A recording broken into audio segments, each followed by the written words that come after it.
All right, today we have a 5.0 liter V8 Mustang 2014. He got the correct Mustang. It's the V8 one, not the V6 one. So put yun. So what he's in for is that he wants to change his muffler. I think some weird local manufactured muffler with the wrong piping size, and we'll be installing a K&N intake as well. And the reason why it's here, because we're gonna do a baseline dyno first. Then after that, we'll tune it. We'll do ECU remap also. Install the intake, change out the muffler, tune it again, and later on we'll see how much total power we got from.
All right, so this is our 2014 Mustang V8 5.0 after our K&N intake install.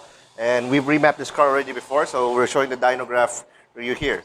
So this dotted red line here, this is stock when it came in. The peak horsepower is correct, but this is not exactly correct. So what we found out is that pretty much the stock filter is clogged already. He had a different set of mufflers back then, different exhaust. So this part here is not as powerful as it should be. And we changed that, and we changed that one, the muffler, the intake, everything. So this is our new power. And this is already tuned. And this is already with our remap, initial remap when it first came in. And then this thick red line, purple line here is after the installation of the intake. So upon further tuning, we started from 360 horse, so we're now at 385 horse peak to peak.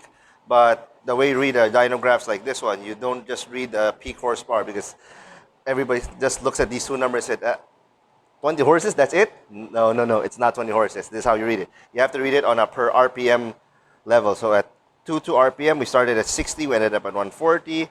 At 3,000, we're at 80, and then it's 180 after at 3.5. So 140 to 260, 4,000 to 300, so on and so forth. So if we take the area of this entire thing here,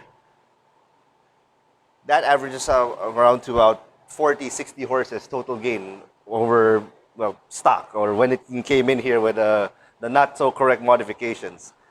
And let's see now if you want to go 400 or a little bit above. We have a set of headers ready to install for this Mustang.